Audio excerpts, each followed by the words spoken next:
Hi here, it's Griffith along with Quasimomo and Mr. Gumpin Glumpin. Alrighty, so we all each just other. played DC Truniverse Online for what is your hour count actually? Because mine My is hour. Let me check. 16.2 hours. We beat the main campaign in 16.2 Yeah, hours. 16.2 hours.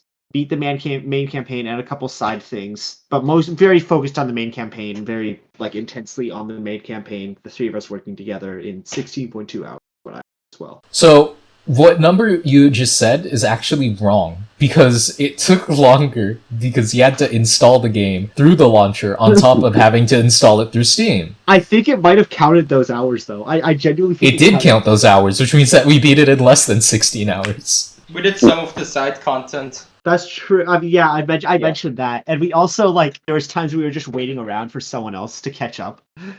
Which, if we add all that together, is probably a whole 10 minutes. Yeah, no, we redid the first arc, the Bane arc. We did the first two arcs because we did the Scarecrow Yeah. and the Bane one because we had Yeah. to do it with Outrage Deer. So yeah, technically, those were like and 2 hours repeating too.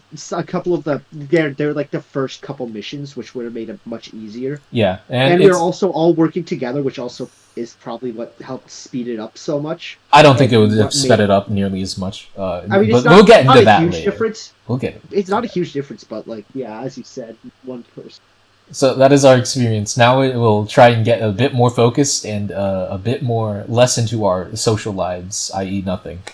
Alrighty. Yeah. So, onto the movement of the game. All right, I got some stuff. So movement, I picked the acrobatic class, and it was pretty fun. The movement, I mean, outside around the cities, it's pretty fun. The grapple hook ability, once you unlock, which you unlock very, very quickly, makes it very fun. It's not as great as the Arkham games, but it's better than Gotham Knights, which is really funny. Arkham Knight, I mean, still has infinitely better movement, but especially for an MMO, it's pretty good. And as Quasi will agree with, the movement, at least on the outside, is better than Gotham Knights. You can also crawl on the ceilings like Spider-Man. Makes you feel like Spider-Man. Exactly. It truly makes you feel like Spider-Man. I picked the acrobat too. Honestly, I can't really say much. So in Gotham itself, because the game has 2 maps specifically for the base game, the acrobat is extremely fun. You get to climb on buildings, you get to grapple hook up buildings. There's multiple tech you can learn with the grappling hook. It's very fun, and I haven't played a game with movement this fun in a while. But holy fucking shit, does it suck in Metropolis. It's awful in Metropolis. In Metropolis, the buildings are so far apart from each other that the grappling hook range, it isn't enough. So you also have to rely on the gliding. And the gliding kills every single bit of momentum you get while going through from building to building. As you do all this stuff, in Gotham, you always have this momentum. You always have this forward momentum. You always have this really quick grappling hook and grapple up. But in Metropolis, you just kinda fly. And then grapple. And then fly for a minute. And then grapple. It's very, very boring and bad. Yeah. I really don't like it in Metropolis. And Overall, inside the buildings. Overall, it's pretty good. I like it. I like it in Gotham. In Metropolis, it's fucking awful. It's basically all I can say. It feels better than Gotham Knights, though. Gotham Knights, holy shit, it feels so much better than Gotham Knights. Although indoors, I think it's a different story, because you were complaining about earlier how inside, the movement sucks. So the issue with the acrobat is, because the second you touch a wall or a roof, you start climbing it, and you have a pretty high jump. The second you touch anything that isn't just solid ground, below you, you start climbing it. So I got caught multiple times on the ceilings and walls in the missions because the rooms are so small. Inside, it's absolutely horrible. I really dislike the movement inside. Outside, the movement is really good. Inside, the movement sucks. That's my I will say 2 cents right, on that. One thing I will say about the inside movement is grappling around inside is pretty fun, though. Yes, you will get stuck on the walls and ceiling a lot, which is pretty annoying, but grappling around inside the buildings is fun. It's the getting caught on walls and stuff isn't a problem in every indoor area. It's only some of the more enclosed indoor areas where it's a big problem. There's some indoor areas where it's good and you can grapple around, and those are pretty fun. In terms of indoor movement, I think Gotham Knights might be slightly better in this case, but Arkham beats both. Okay, so I chose the Spoodster class because I rode on the special ed bus and I did the Naruto run when I was a kid. So of course I obviously looked up to the Flash. It's obviously the fastest class in the game, which means that I beat everybody to their location, which means that I can like make fun of people and say, "Oh, haha, why aren't you here yet? Why aren't you here yet?" And then we you can and your ban bully super people. speed. It has a lot of similar problems that the Acrobat class has. It also kind of is weird with controls, with how you run across ceilings specifically. Just in indoor movement first, before outdoor movement. Essentially, you will cling onto walls because you're moving so fast that you can run up walls and whatnot. In terms of outside areas, I would say it is probably the best class. I've only really tried the Acrobat class from the speed missions, which I think are probably better than a lot of the other things in the game. Just like the movement challenge missions, having to optimize how you are using the mechanics. It isn't super in-depth, but it doesn't really need to be satisfying. You can also like walk on water, you can like do a bunch of other stuff. You can like run up walls to get away from situations. Traversal around the city, it's actually fun. You can walk on water as the Acrobat too. Just wanted to mention that. Yeah, but like I can do it better than you, so shut up. Fuck you. And he's faster. Why you supporting him? You should be on my side. Oh. It's not always a good thing. Fastest man alive. Which might explain why you can't get a date. Yeah. Hey! I only played a bit of flying because I just kind of got bored during the supervillain campaign after an hour in. It is the most versatile, and you can like move practically anywhere. It is a bit boring, and the other use of it is escaping enemy encounters, which we'll get into a bit later. So just into overworld feel overall. The audio logs were very cool in terms of the content that they provided in terms of world building, but I feel as though they are very annoying as well. Some of them can be annoying. Some of them are in areas where there's a lot of enemies and stuff, but others are not and aren't that intrusive. They're just randomly on top of buildings that you'll just find while traversing through the city. Those are fine. I have no problem with those. The booster gold, like console things, are fun, but the random audio logs that are in like mission areas are kind of weird and annoying. Then again, the booster gold ones are also in like enemy infested areas. They are as well. Infested areas. Even though they're really well recorded and really well written. Yes, they're well written. We love booster gold. Yeah, but they're sadly in enemy areas usually, which means that while you are trying to listen to it, there's an entire horde or an army in general just building up behind you. So the second you hop off it, you get attacked by like 30 different enemies, and it's just really, really tedious. To the flying thing, certain special abilities in the game, the Psi abilities, they will have you transform into like super forms of yourself, and they will change your movement from acrobat to flying. The thing is, they are only active during battle though. You never get to actually use the flying because the game slows you down because you're in a battle. So the movement becomes even slower than before. I know you were also like the first one to bring up the audio logs in terms of like discussion when we were playing the game. So Quasi, yeah, 2 cents on it. I really, really, really love the audio logs. They are recorded super well. The voice acting's fucking incredible. Everybody was doing a really good job. Even the wiki, the worst one out of all of them. Yeah, I said wiki. You said wiki. Yeah, it's just fun. I don't know, but like even her like audio logs were really well recorded. The voice actors were all doing an amazing job. The little stories that we got were really cool. Like for example, there was one in Gotham where it was just Deathstroke planning to assassinate Nightwing. To assassinate Nightwing, Planning and he goes through. That was cool. He was planning throughout this entire strategy of how to assassinate Nightwing. A lot of them are in very specific spots that are kind of weird to find, though. That's my biggest issue. Some are literally inside of dungeons, so during combat you have to stop, interact with this thing, because there's an animation that plays when you interact with them that stops all momentum of the combat and of the dungeon for you to look for this like audio log, and then it's usually just very banal because it gets cut out immediately by the actual dialogue that you're doing for the mission. Because oftentimes like Batman or like Wonder Woman or like Superman are talking while you're doing missions and calling you. So while you listen to these audio logs during the missions, they just get cut off immediately. So you will never hear them ever again unless you go... I'm pretty sure there's a menu where you can listen to them again, but they get just cut off immediately. The pacing itself is really bad on them because, like I said, you get slowed down because you have to stand still, look at them, look for the interaction button, hold the interaction button, your character looks around left and right, then the audio log plays. It's not fun. It's not fun. It's really badly designed in my opinion. Voice acting's good, the character writing is good, The jokes are really fucking funny. Other than that, it's just really, really annoying and just slows down the pace of the gameplay. It also has other collectibles, like these weird little chest thingies that look nearly the same. They do the exact same thing, just that instead of an audio log that plays, you get like items from them. They're also all over the place. They have a little sound cue that sounds like ooh whenever you get close to them. I haven't really found any use for them at all whatsoever, other than I get like a green item from them. Yeah, on the topic of the voice acting was for the most part good, but there were definitely some times when it was not great. Let's save like story and other quality stuff for the end. Quasi just practically summed up almost everything I would have said. It reminded me of Bioshock Infinite, where it would just be like, oh hey, you found an audio log, but then Elizabeth also speaks over you at the exact same time. So then you just don't get to hear the audio log. Or worse, there is a glitch, and then you end up hearing like both at the same time, and it's just kind of cancer, because you can't read the subtitles to either. Unironically, like, just Bethesda Slop Fallout does a better job at integrating it, where you just, oh hey, you run into it, you pick it up immediately. That's it.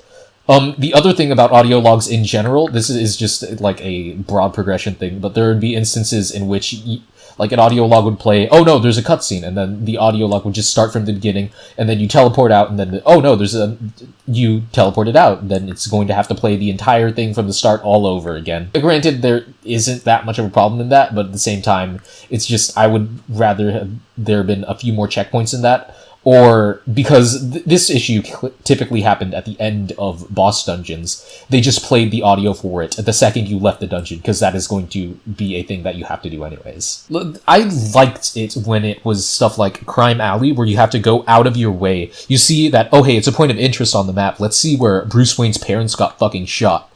And, oh, let's go there. Wow, that's so cool and scenic, isn't it? Yeah, I love the flowers. And then you end up just finding an audio log incidentally, as opposed to it being in the middle of the mission. To reference another game, Yeek would be a good one, where there's like a save point right next to the boss fight with the golden alpaca, but because it has the in-game renders, it shows it during the cutscene. So there'd be like a cutscene of the Joker, and then I'm just like distracted because there's this fucking annoying little question mark that's rotating around in the background. And just rotating, it's like, damn, I haven't picked that up yet. Just during this scene that should be like a bit intimidating. Okay, so overworld. Anything else you want to say about the overworld, just broadly? I really like the design of Gotham. Gotham looks pretty. The overworld, design-wise, I think that Gotham is really, really pretty. I think that the main annoyance of the overworld, the big annoyance, is that you run around and then you get hit by an enemy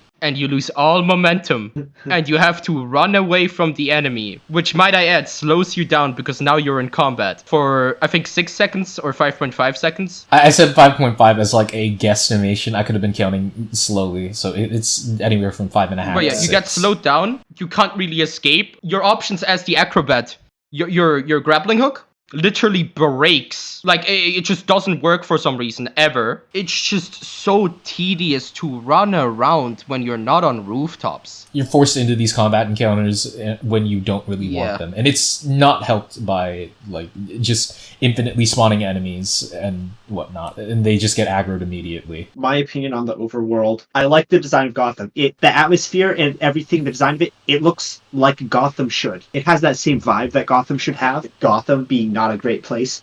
Metropolis does not do as great job of its vibe. Metropolis is supposed to be the city of the future, but it just feels like a big city. It doesn't feel very epic and futuristic. I mean, the big difference between the two is that you'll notice right away is Metropolis is in day, Gotham is in night, which is cool. The music is also different, and Metropolis is very like uplifting versus Gotham. It isn't. Yeah, Metropolis is like okay. It doesn't feel very much like the city of the future, just, oh hey, it just felt like a big city. Everything is better in Gotham. There were certainly more meta-human side quests, and from like a sort of narrative standpoint, you can argue that, but in terms of aesthetic, you don't see like a bunch of flying shit all over the place. You don't see the future is chrome. You don't see like every single building being gold-plated. I'm not asking for that. I'm just asking for it to like feel not like a generic ass city, which is kind of how it feels. It's hyperbole, but it's like, yeah, it just feels like it's straight out of 2000 as opposed to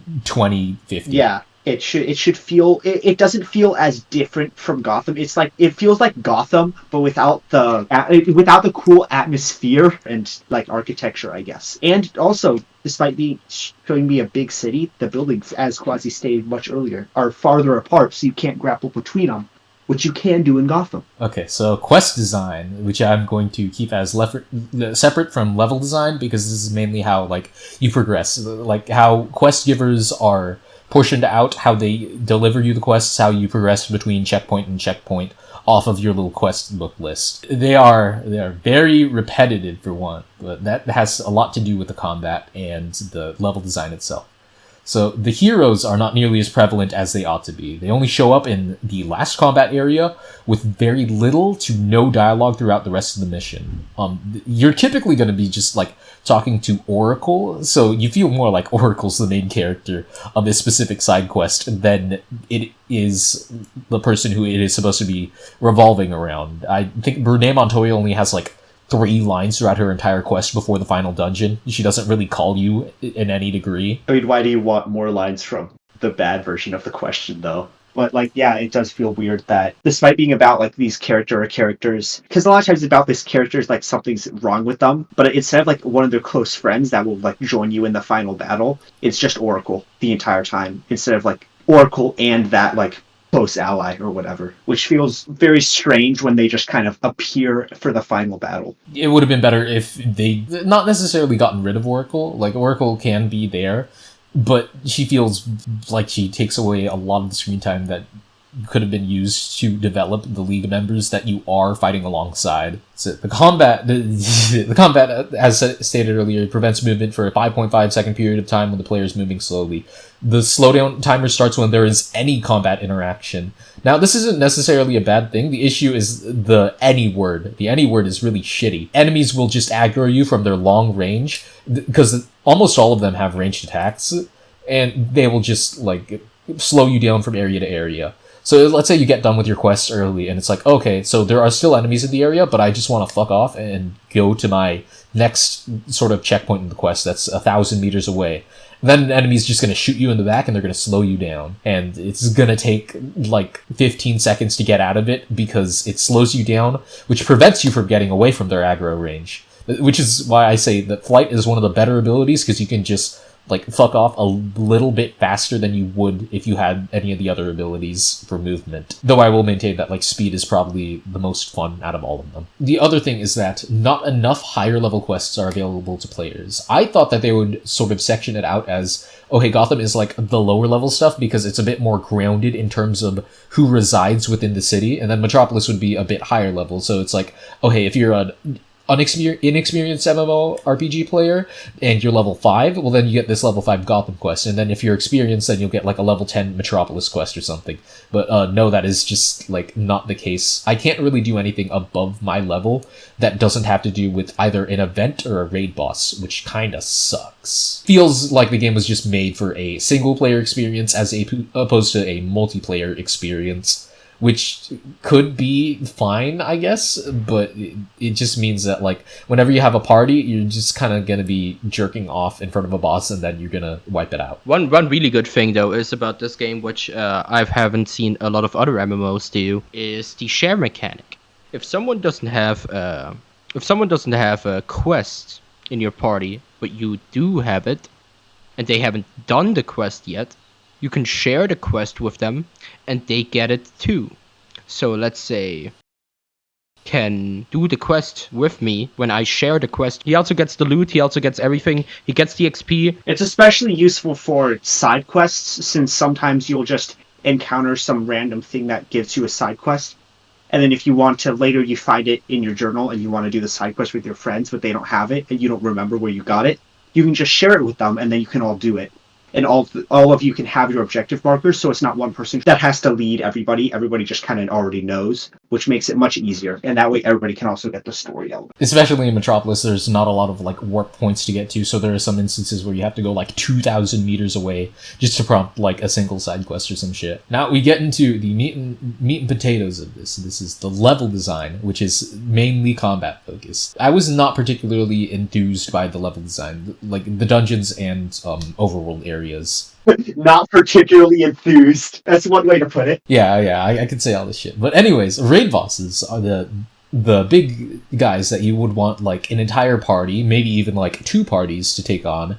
They are just in the same areas as main quests, and they can be extremely intrusive. And by can be, I think the majority of them are just going to be characters, because you autofocus with your like right click and left click attacks. You're just gonna accidentally hit one of them, and then they're gonna just like 2-shot you because they're level 46 and you're like level 15. Only one that I really liked was Clayface specifically, because he's just disguised as a sort of normal enemy, and you're doing this quest where you're just like, oh hey, I'm gonna take down some jobbers, and then you're like, holy shit, a fucking monster, and it's actually like a bit of a cool encounter. What's not cool is the fact that he can 3-shot me, but that's aside from the point. I mentioned the Minotaur. I think the Minotaur is really well designed. Not because his actual moveset is good, not because he's an actual good boss, not because he's actually fun to fight, but because he is not in the middle of everybody else.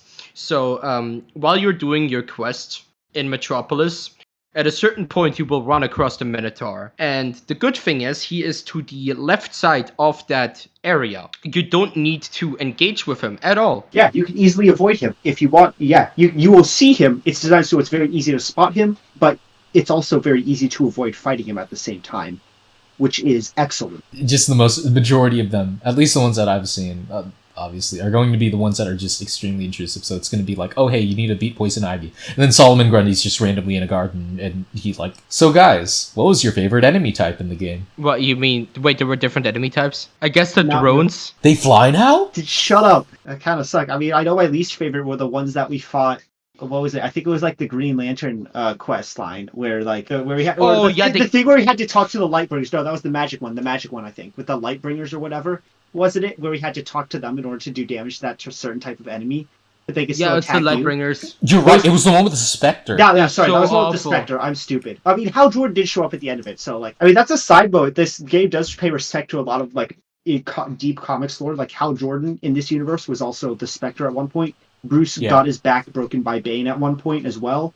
And I'm sure like other audio logs will reveal plenty of other stuff, which we obviously did not collect nearly all of them. Based on those that we found, it's clear that it does pay respect to a very large amount of the comics lore, which is very nice to see. Yeah, so essentially the enemies are just very samey. You just get, oh hey, some of them, oh they fly now, and then others they just like they just have the same thing where they have range attacks. They all have physical attacks. There aren't really defined sort of tanks. There aren't defined like supports. There aren't defined like anything really. Honestly, they're not noticeable at the very least. And they're not very distinguishable, they're not very notable. I feel as though the bosses kind of just felt similar to the enemies in that regard. The only difference that they would have is just, oh hey, you have one status effect that you're gonna put on the party, and that's like their only gimmick.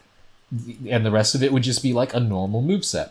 There are a few of them, like the raid bosses were a bit different in that regard, because there's also like the Brainiac Arachnid thing, whatever, where it actually had a attack that was a bit more telegraphed, so you can actually use the dodge mechanic. But for the most part, it's just the same. It's honestly just very boring in terms of boss design. In terms of like the final area of the dungeon, whenever you go to fight the boss, it isn't only gonna be the boss. There's only a few instances in which that's the case, but like it should have been way more. So for example, like Joker, he relies a lot on his goons. The Omax, they're literally a hive mind, so of course there's gonna be like a Guerrillian Omax during the Brother Eye side quest. But then you get to characters like the Spectre, or like fucking Sinestro, and it's like, why aren't they just soloing you? Why do you have so many jobbers? Like, you don't need all that. Yeah, why do you have so many jobbers? You could have just had it be like, oh hey, he has like a bunch of constructs, and they're like area of effect constructs that are like really massive.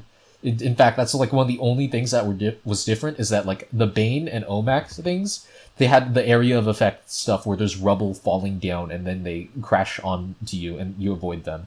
It's not the most revolutionary thing ever, but it's area of denial, and it adds a bigger dynamic of like, okay, so now I need to actually tank this attack, so I have to like block it, or do I have the amount of space to dodge it? And there's like a bit of decision making there that is different from others, which is just mash, mash, mash, and then ability spam, and then mash, mash, mash your mouse. The levels just feel very much designed for a single player experience. The majority of the dungeons I can just solo by myself. You just have way too much fucking health in the game. There's way too much mana in the game. You never really need to make a choice between your abilities. Like, oh, hey, I should do this one because then I'll, like, wait for my opportunity and then I'll, like, do this different ability because I'll have enough mana saved instead of doing this big one. It's just, oh no, it's entirely based off of cooldown. The only one that isn't is like the super abilities, but the only one that I found myself using personally, and I can only really speak for myself, is this one of like super speed, where you're just vibrating out of whatever status effect. And the only reason why I used that one is because I wanted to play the damn game. So talking about abilities, So I was using the Psy class. I had psychic abilities. 95% of the enemies in the game were resistant against my abilities. Yet I still dealt like over half of their health base. 2 skills. You end up becoming like this weird loop of just press button, press button, press button, dead. Press button, press button, press button, dead. I was standing still for most of the fights. Most of the bosses basically couldn't move because I kept facing them into like the same place or kept fearing them, which just made them either A, run away, or B, stand in place because they were faced in like a bubble that they couldn't move. And plus I did extra damage with that stuff, so it was just kind of like I was spamming the X button because I have this ability that is basically a machine gun but psychic that does like 3 to 4 damage, 3 to 4 like waves of damage every single time I hit someone with it. But it is on a 100-second cooldown and it takes 100 seconds to cast it. So when I'm done casting it, I just do it again. It's not 100 seconds, I think it's 100 milliseconds or something. I don't actually know what they go with, it just says 100. Yeah, once your cast goes down, you can. That's the same amount of cooldown there is. Yeah. For you to just do it again. Yeah, so like most enemies just kind of like melted by me standing still, holding R2 and pressing X over again. It's kind of it. Like I didn't really find any other interesting abilities in the game. Like it's fun to throw around enemies and stuff, but I don't know. I also used the dual pistols, which were just kind of, I mean, they're the only thing that I really thought was fun, because I also tried out the rifles, and the rifles were just abhorrent compared to the pistols. Yeah, I just spammed Psy abilities. At first I wanted to go way harder on the pistols than the actual abilities, but halfway through the game I just decided I'm just gonna be an ability spammer because fuck it. It's whatever. I picked gadgets for my like abilities thing and bow staff for my weapon, which was pretty fun. I mean, one of my abilities, which was the ability I used the most by far, was a electric taser grapple, which would grapple an enemy and also tase them, doing a lot of damage and giving them a small amount of stun once they like landed right in front of me, because it would also grapple them right in front of me. So, which was pretty overpowered, which meant that a lot of my other abilities were kind of unnecessary. I used them, but they were kind of useless compared to that one. So yeah, it didn't really. Abilities are just kind of whatever. Combat is just, it just sucks. I don't really know. The cooldown for abilities is essentially instantaneous. So like, what if you've done the ability? There's like only 1 or 2 abilities where like I would actually like have to consciously wait for a cooldown. All the others, like I didn't notice any because it was instant. That's really all I have to say. It's same stuff Quasi said pretty much. Yeah. What's it? The other thing, I forgot to say this, but the reason why the whole entire level design being designed for single player, it feeds into the whole entire thing of you don't really have any higher level quests, because outside of events, of course, because it's like, oh hey, I want to party up with these other people, but then you're just gonna job in a boss immediately, because just being at the same level means that you can just solo an entire dungeon or an entire mission. So it would have been better to have that as an option of just higher level quests that aren't really tied to events. Because it's like, okay, either you do this event that's like level 30 when you're like level 10 or something, or you just don't really have any fun and you steamroll through this level 10 boss. And I feel as though there could be a bit more of an in-between there. Moreover, it's like the spells themselves, they were decently like designed. They could have been a bit more satisfying, but it's just there's no real consequence. You don't really lose a lot of health. Anytime there's a boss, even if you solo it, you would see yourself just, oh hey, I am above half my health bar, and I wasn't even thinking about which abilities I was using. I was just spamming like a monkey, just clicking numbers on a keyboard. Yeah. And I just won, and I have my entire mana bar, I have my entire health bar. In an RPG, you want to feel absolutely drained. Not necessarily like feel mentally, but just you want to see your character in the red. Yeah. There was no sense of I never felt any real sense of danger except during like a couple of the boss fights, I think. Yeah, the Where, big like, issue. Oh, like go ahead. except for the only time I was actually in danger of dying was against either the much higher level like the boss, like the random enemies that we would encounter in the map. The ones like, that are like twice your level. Yeah, the ones that are either double our level, or like the occasional boss fight enemy encounter would put me in danger of dying. But the way they would do it was in an extremely annoying way. That instead of adding tension and like more fun to it, it just made it extremely annoying because it lowered my health in the most annoying way. So whenever I was in danger, I wasn't able to enjoy it because I was not put in danger in a fun and engaging way where I felt like I could overcome it. It just felt like bullshit. Like there was really nothing I could do, and there wasn't really anything I could do, which it wasn't good. But for the most part, there was no real sense of danger with any of it. I think I never really used any of the health stuff. It was, yeah, I just kind of went through everything. No sense of danger at all. Ability spamming, just that one ability for the most part. Trying out the others, very boring. Fun at first, but very quickly got old. You can only press the same button so many times in like so many different variations of the order while still being effective. Yeah. And not just like hindering yourself. There were some fun combos you could do with like your thing by like the combination of tapping and holding the attack button, but it still wasn't that fun. There was only like a couple I've really bothered to learn because there was like there was one I just discussed. There was just a couple I bothered to learn because those like were actually useful, which was one that would like after tap 3 times, hold once, and then hold to attack again, which would launch the targeted enemy and any nearby enemies up in the air, which was useful. The combos was not that interesting. The combos were not interesting at all. There's like no engagement it's for it. A bit satisfying at first, but it's like there are no real trees or links you can do to sort of extend combos and like chain them into other combos. And another issue that I have with it, I mean, we're just already in the combat and customization area of the little notebook that I have, a little gay set of notes I have.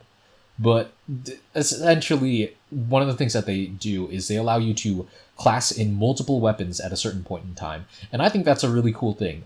The unfortunate part of it is, one, your inventory slots are very limited, and two, they don't really easily facilitate the switch between those different styles in the middle of combat.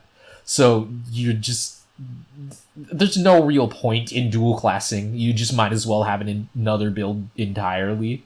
I did not. This is a bit disappointing with the dual class. I did not. I heard you like say once I heard that you guys did enjoy the dual classing, I decided I just wasn't even going to bother with it. Because there's nothing you can really do. Yeah, you can't really do anything. It's because you have to go, and if you want to switch to another weapon, you have to open up your inventory, and then you have to switch out your weapon. Yeah, and if you don't want to do that, you have to pay 500 of the in-game currency to get a second transporter to make a second loadout, so you can switch it on the fly.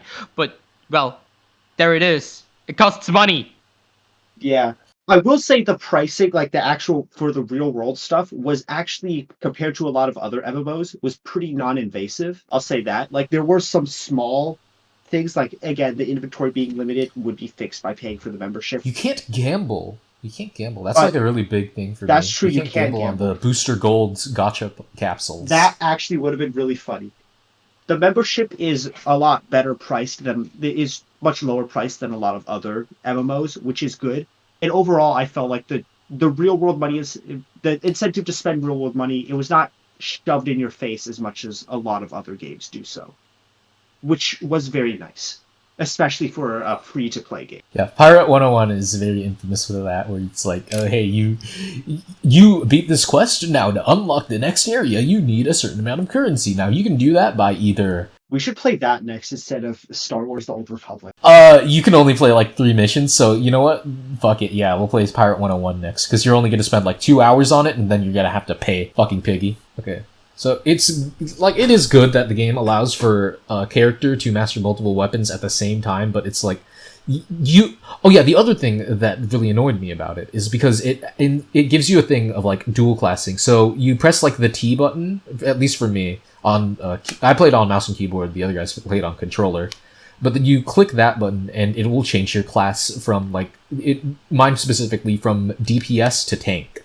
And it would be like, oh, so that's cool. So you can have different loadouts for different certain scenarios because you want to do different things at the time. Like I want to do my DPS whenever I'm soloing stuff, but then I want to be a tank whenever I'm like doing actual raids, presuming that I'm like actually going to do the raids. But was not really interested in the live events. That is definitely a flaw on our part that we didn't go on the live events, but at the same time they required level 30 and we kind of just burnt out of the game by the time we reached level 30 anyways, or rather before we reached it. And anything else about like the combat, or that's it? Honestly, I got nothing on the combat anymore. I've basically said everything that I wanted to say, so... Oh, Okay. the combat within the quest design is extremely boring and repetitive. Go to this area. Yeah, and like I said, the whole entire boss thing of like, oh hey, you beat a bunch of jobbers, well now you get this cool fight of a bunch of more jobbers, and like one that has 10 times their health bar. So, in terms of customization, I liked a lot of the customization. I could have probably spent a lot more time with it if I didn't want to look like a blaxploitation character. And I just kind of fell into that almost immediately. I'm pretty sure it's like in the first or second one, in terms of character design, is literally like afro and beard. And then I just put like Steve Urkel goggles on and a backpack with a big N on my chest. Oh yeah, for character design, I designed my character to look a lot like Tim Drake Red Robin since I couldn't play as any other. And since I couldn't play as that actual superhero, I decided to go with him. I was going to go with Nightwing, but I decided to go with him since there was nothing good for the Nightwing customization. So I did that. And I mean, the character customization is... There's a lot, and it does feel like there's some stuff missing. Like, I do kind of wish you could have, like, the actual hero symbols, like the Green Lantern symbol, Bat symbol, Superman shield. Stuff like those were missing, which I was not a fan of. I designed my character after the greatest video game protagonist to ever exist, Roland from Library of Ruina. Though it would have been a bit of a stretch, I think that they should have just had it so that you could have pre-prepped characters of like everybody who's your favorites. Like, oh hey, I want to be Green Lantern. Because my thing is, I wanted to be a fucking Green Lantern. I wanted to be Green Nightwing. Lantern was awesome, and I just wanted to do a pre-build of him. They did have but aside from it pre-builds. being, But the pre-builds were like... but they looked like dog shit. There were a few good ones, but a lot of them were bad. Like, the Batman one was just the man meme. It was literally man. It's just man. It was man. A lot of them were just kind of bad.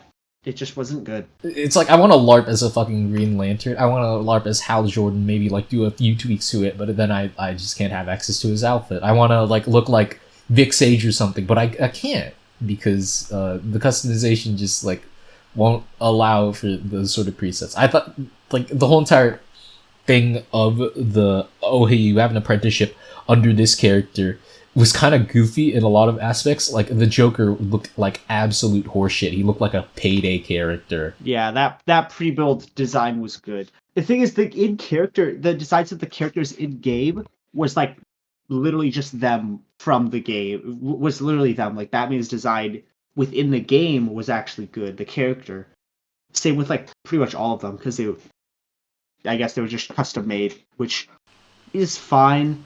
It's fine. It is. I do kind of get why, but it's just weird. It just sucks that like you can't make someone even like similar, and you can't have the symbols. And like even if you could make him look exactly like Batman, like your name tag would be a different color, and you obviously wouldn't have the same name as him, so it would still be fine. Or Which just is be funny man. because you can look exactly like him. It just costs money. Anyways, the review's like almost an hour long, so spurg out a little bit about what you thought about the story. Okay. I like some of the. Again, I'm biased because I'm a big fan of just the Bat family and the Titans because Nightwing's my favorite superhero. So that kind of stuff was good. I thought the characterization of all the characters was pretty good. Like it felt accurate. As I said before, the writers clearly like paid respect to the comics. They clearly respect the source material and tried to work a lot of that in. Like the Hal Jordan Spectre thing was cool. Obviously, Batman having his back broken. I also personally really like the audio log of Deathstroke planning to kill Nightwing because in it was like, yeah, that makes sense. That's exactly how you would plan to kill Nightwing based on like his abilities and stuff, and that's how someone like Deathstroke would do that. And it was cool that it was Deathstroke, Nightwing's archenemy, planning to do that. I just thought that kind of stuff was cool. I like how Oracle, like, despite being all everywhere in the game, like she was like clearly the person in the chair for the superhero community, like she used to be in the comics. Although I do think she was like overly prevalent, still was cool. That's it. In general, the writing was good. They got Kevin Conroy as Batman and Mark Hamill as Joker though, which was pretty great. You can't go wrong with that. Yeah. I'd say the character writing was probably the biggest strength of the game, which is why it's a bit disappointing that you're mainly listening to Oracle during the missions as opposed to the heroes that you're supposed to be endeared to. It's not even like Oracle. Oracle is well written. She's a well written and acted character. It's just that it's the same character over and over again, and there's only so much you can get out of her. The best part of the game, that side mission, the side mission. Should we talk about the one with the best side mission ever when we meet the Batman who makes money? Oh my god, the Batman who makes money. The Batman Who Laughs mission was the funniest thing. Once I was trapped to the Batcave, Oracle said, "Oh my gosh, it must be the Batman Who Laughs." I died laughing. You were there, BC. You heard me dying. I forced you to play the side quest. I'm so glad you're just so forced me to play. It does suck because that one you can't even like. It is a single player. Like the others are like clearly designed where you could play a single player, but this one you couldn't even play it with your friends. You were forced to play it alone, which did suck a bit, but it was still fine. You go to an area with Constantine, kill some enemies, fight a boss battle against a random enemy for that's like themed around that area. Then just rinse and repeat. Until you get sent to there where you just fight the Batman Who Laughs by yourself. And it was like a fine whatever. I just thought it was funny that we got to fight the Batman Who Laughs. And then you only can summon him when you pay money. He is the Batman who makes money! They knew what they were doing! Genius. You need 2,500 of the in-game currency that you need to pay real money for to even summon him and use him as a companion. So yeah, they knew what they were doing. He is the Batman who makes money. I love it. That's peak. I can't even be mad at that. That's too funny.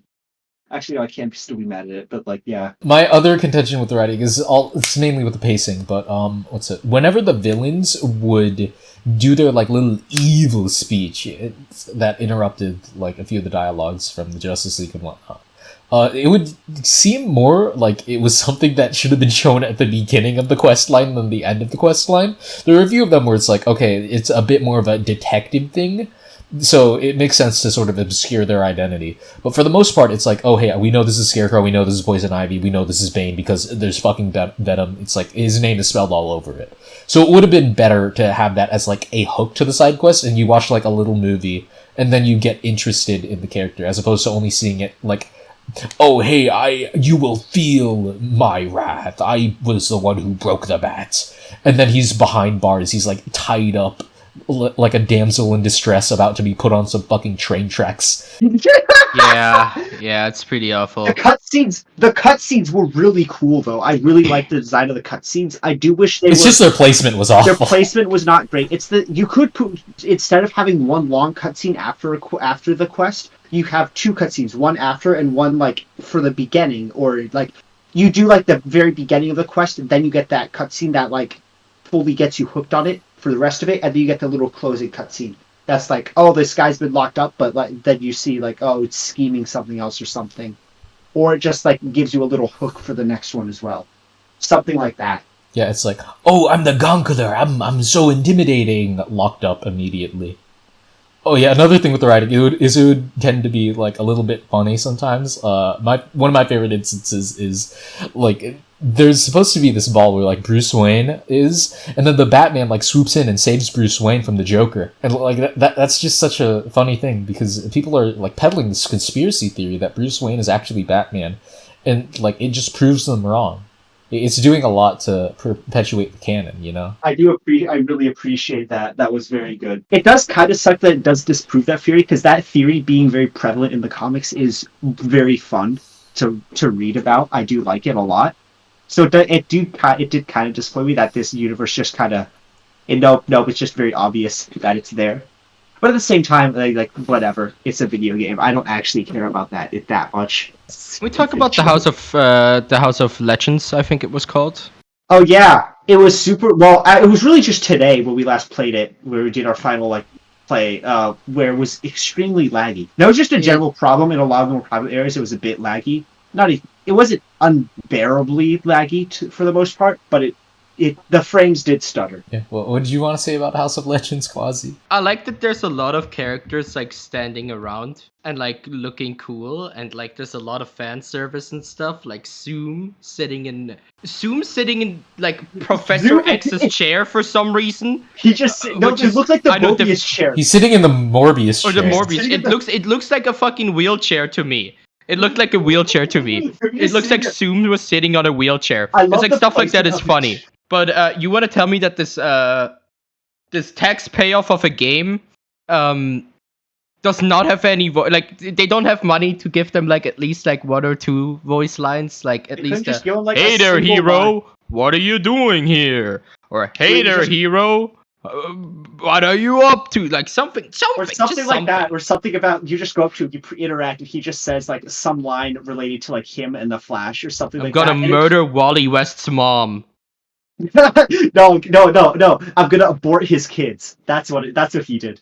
I think one of the things that was just insane to me is that like they have fucking the Flash with the Blue Lantern ring, literally the Hope, and he's just off in the corner. Like you see him in the Metropolis City Police Department, and then you see him in the House of Legends, and he has like a lantern ring. It's like, whoa, that's like very important. You must have some very hope-filled, inspiring words for me right now, and then he just doesn't have any dialogue. Say the line, Griffith. You got to put that line in there now. Wally, do you know what this means? This is the return of hope! It was Barry who had the Blue Lantern ring, actually. Oh, dang, never mind. Still, Flash, Blue Lantern. Yeah, that's your fault for not reading Blackest Night, bitch. It has the inverse problem of RPGs. Combat could have been better if you made the enemies more spongy and made the mana more punishing. Writing was already good, but the pacing could have been better, and there could have been a lot more of it. But wanna have like a conclusion, like a sort of score, single sentence review, and a objective number score, because the number score is gonna be what's most eye catching. 10-point system, yeah. So my one sentence: while the writing and world building is pretty cool, the gameplay gets old extremely quickly, which leads to the game becoming boring very quickly. When it first started, it was like a 7 out of 10, but like after 10 hours of playing it, it dropped down to like a good 4 out of 10. So I'm gonna give this game a 4 out of 10. D-pad down, emotes, social, hysterical dance. It's like a 4 out of 10. That's true. The emotes were kind of funny at some point. I love when you would do the blow kiss and I would do the flirt one. That was funny. Yeah.